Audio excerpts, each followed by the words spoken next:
मैं नाम थोड़ा सा कई, क्योंकि कई बच्चों ने सिमिलर सा ही क्वेश्चन पूछा है, तो मैं उन सारे क्वेश्चंस को सम अप कर देता हूँ, एक समराइज कर देता हूँ। तो पहला क्वेश्चन ये है कि ट्रेडिशनल कोर्स और वोकेशनल कोर्स में क्या फर्क है और कौन सा कोर्स करना उचित रहेगा। इस वीडियो के माध्यम से जानकारी मिल गई होगी, लेकिन हो सकता है बच्चे उसे शायद सुन ना पाए हों। ट्रेडिशनल कोर्स या वोकेशनल एक कोर्स लाइन में में क्या मुझे फर्क अगर है? समझाना हो, एक लाइन में अगर समझाना हो कि ट्रेडिशनल और वोकेशनल में क्या अंतर है, तो वो अंतर है कि ट्रेडिशनल कोर्स में आप विषय को पढ़ते हैं, बीए कर रहे हैं साइकोलॉजी में, सोशियोलॉजी में, हिस्ट्री में, ज्योग्राफी में, आप जिस विषय में पढ़ रहे हैं उस विषय को पढ़ते हैं। लेकिन वोकेशनल कोर्स में आप वोकेशन, वोकेशन का हिंदी होता है रोजगार, आप जॉब के लिए पढ़ाई करते हैं। और जब आप बीबीए कर रहे हैं तो बीबीए में आप क्या पढ़ते हैं? बीबीए में आप पढ़ते हैं अकाउंट्स, आप पढ़ते हैं मार्केटिंग, आप पढ़ते हैं ह्यूमन रिसोर्स मैनेजमेंट, आप पढ़ते हैं वहां पे ऑडिटिंग, टैक्सेशन। ये सारे सब्जेक्ट जो है ये जॉब से जुड़े हुए हैं। इन सब्जेक्ट्स का यूज जो है वो आपके जॉब में होता है। बच्चे, अगर आप लोग कैमरा ऑन कर सको तो मुझे बड़ी खुशी होगी, क्योंकि एक शिक्षक के रूप में मुझे कैमरा देखते हुए और बच्चों को देखते हुए अपनी बात को रखने में ज्यादा आनंद आता है, क्योंकि तुम्हारी आंखों में मुझे ये दिखाई पड़ता है कि तुम्हारे तक मेरी बात पहुंच रही है। तो तुम लोग अगर अपना कैमरा ऑन रखोगे तो मुझे ज्यादा प्रसन्नता होगी। मैं क्लासरूम में सबकी आंखों को देखते हुए बातों को करता हूं। तो आप में से बहुत से छात्रों का कैमरा ऑफ है, तो मैं चाहूंगा ये कैमरा ऑन मैं रहे। चाहूंगा कि I request everyone to switch on their camera. आप लोग अपना माइक्रोफोन म्यूट रखें, क्योंकि उससे आवाज बहुत क्लैश करेगी और हम लोग बात नहीं कर तो पाएंगे। माइक्रोफोन तो उनका म्यूट होगा, माइक्रोफोन म्यूटेड माइक्रोफोन रहे, म्यूट होगा। लेकिन कैमरा आप लोग ऑन कर लीजिए, सभी लोग। हाँ, तो अब मैं देख पा रहा हूं कि अशिता सिंह भी है, सोनाली भी है, और शिवांशु भी है, और सदर आलम भी है, नितेश पाठक भी है। तो इन सभी बच्चों का स्वागत है सबसे पहले, क्योंकि संडे के दिन ये लोग छुट्टी मनाने के बजाय या दोपहर में लेट तक सोने के बजाय पढ़ाई की बात करने के लिए आए हैं, करियर की बात करने के लिए आए हैं। तो जब आप करियर की बात के लिए आए हो तो हम लोग आज आपको करियर के वो सारे पॉइंट देंगे जिन पॉइंट्स के साथ आपका करियर बन सके। लेकिन आप इसको बिल्कुल अटेंशन मोड में सुने, बिल्कुल सीधे स्ट्रेट बैठ करके आप इस बात को सुने। अगर आप ऐसे करके ऐसे करके ऐसे करके सो करके सुनना है तो फिर उसका कोई मतलब नहीं है, क्योंकि फिर वो क्लासरूम मोड नहीं होगा। जब आप अटेंशन मोड में होते हैं तो आप अपनी बातों को सिर्फ कान से नहीं सुनते हैं, ध्यान से सुनते हैं। और आपको क्या करना है, कान से सुनना है कि ध्यान से सुनना है? ध्यान से सुनना है ना, है ना? तो इसलिए आप अटेंशन मोड में रहें। तो मैंने आपको पहले प्रश्न का उत्तर दिया कि जिस पढ़ाई में आप वो पढ़ते हैं जो आगे जाकर जॉब में काम आए। हिस्ट्री पढ़ रहे हैं, वो जॉब में काम आएगा? डायरेक्टली नहीं आएगा, इनडायरेक्टली बहुत कुछ काम आता है, संस्कृत भी काम आता है। लेकिन जब आप कोई ऐसा विषय पढ़ते हैं जो डायरेक्टली आपके जॉब से जुड़ा होता है तो वो विषय आपको काम आता है, चाहे वो अकाउंट्स हो, चाहे वो मार्केटिंग हो।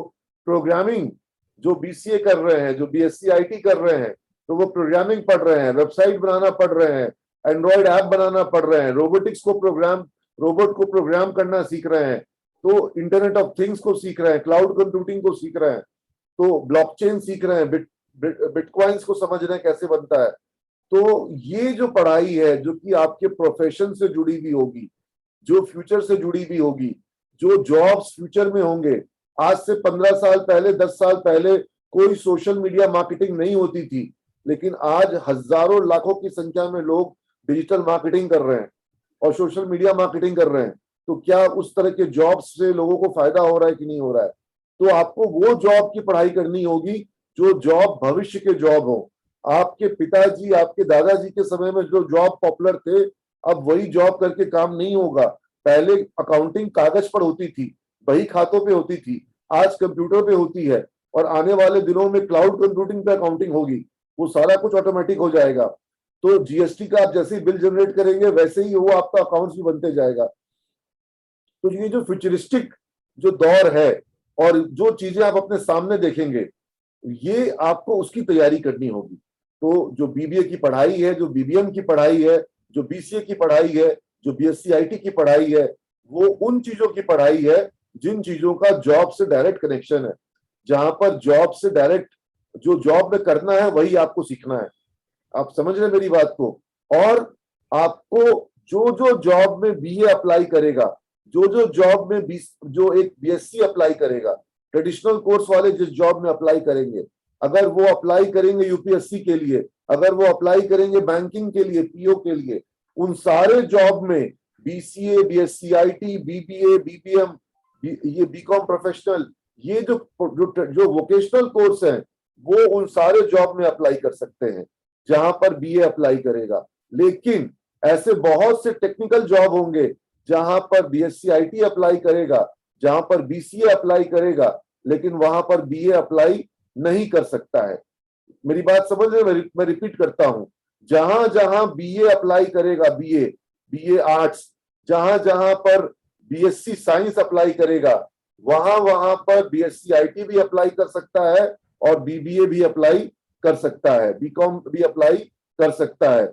लेकिन ऐसे बहुत से जॉब होंगे जहां पर बीएससी आईटी अप्लाई कर सकता है, जहां बीबीए या बीबीएम अप्लाई कर सकता है, जहां पर बीकॉम प्रोफेशनल अप्लाई कर सकता है, लेकिन वहां पर बीए को, जो बीए हिस्ट्री ऑनर्स है, BA psychology, BA sociology, BA political science, वो वहां अप्लाई नहीं कर पाएगा।